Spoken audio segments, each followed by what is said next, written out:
Hello Internet, my name is Andrew Eder, and welcome to another episode of Film Editorials. This weekend, Guardians of the Galaxy comes out, and people are saying that it's Marvel Studios' biggest gamble to date. I've already seen the movie, and I can tell you that the gamble has paid off. The main character of this movie is Peter Quill, aka Star-Lord, played by Chris Pratt, who's a human who's been raised on the far side of the galaxy from Earth. He spends his time in space looking for trinkets on abandoned planets, and he finds one particularly valuable silver orb, which puts him square in the middle of an intergalactic grudge match between a homicidal maniac and an empire. He then runs into an assassin named Gamora, played by Zoe Saldana, a sarcastic talking raccoon named Rocket, voiced by Bradley Cooper, a sentient tree with a limited vocabulary named Groot, voiced by Vin Diesel, and a homicidal maniac named Drax the Destroyer, played by Dave Bautista. These 5 misfits have to figure out why the orb is so important and valuable, and they should probably stop, the destruction of a planet if they get around to feeling like it. This movie feels like the Avengers and Star Wars smashed together. So naturally, I loved it. The biggest reaction you're probably going to get from this movie is laughter. It is absolutely hilarious. You're just going to be laughing the entire time. That's not to say that it's not still an action movie, because the action scenes are still really cool and intense. And it's great sci-fi action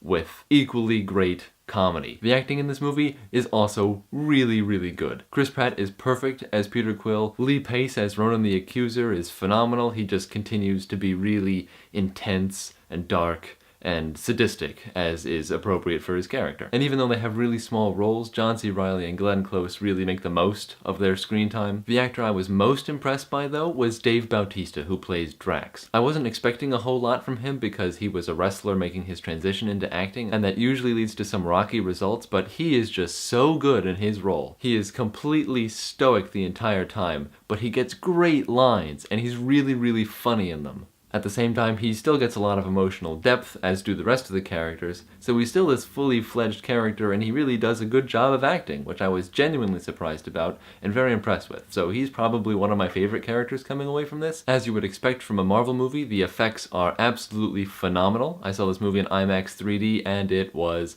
gorgeous, as again you would expect. I really liked the design of all the ships, pretty much every single one of them. I do have 2 problems with this movie though.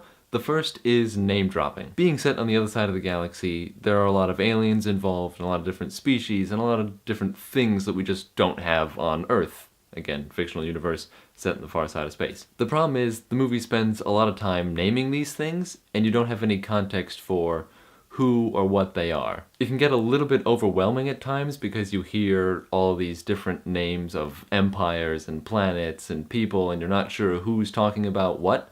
But you can still kind of tell as the movie goes on, oh, this is a good guy, this is a bad guy, I should care about this, oh no, this guy's in trouble, that kind of a thing. You don't lose track of the story, but it just feels like there's a lot of stuff in front of you and it all gets pushed in your face at one time, and it can get distracting early on. My other problem with this movie is how forthright everyone is. Considering the movie is mostly about criminals and scoundrels and generally not nice people, you'd expect them to be like lying to each other or at least not so forthcoming, but whenever they do exposition about themselves or their motivations, it's really straightforward. It's usually, I believe X because Y. And while it works and makes sense and keeps the plot moving, it still feels really obvious. It's not a huge issue any one time it comes up, but because it's so pervasive throughout the entire movie, something feels off about how straightforward it all is. I don't know where that sense is coming from. I have to rewatch the movie. I'm going to rewatch it again because I really enjoyed it, but I have to rewatch it again to see if that feeling comes back the second time I watch it. So the final verdict for Guardians of the Galaxy is 4.5 stars out of 5.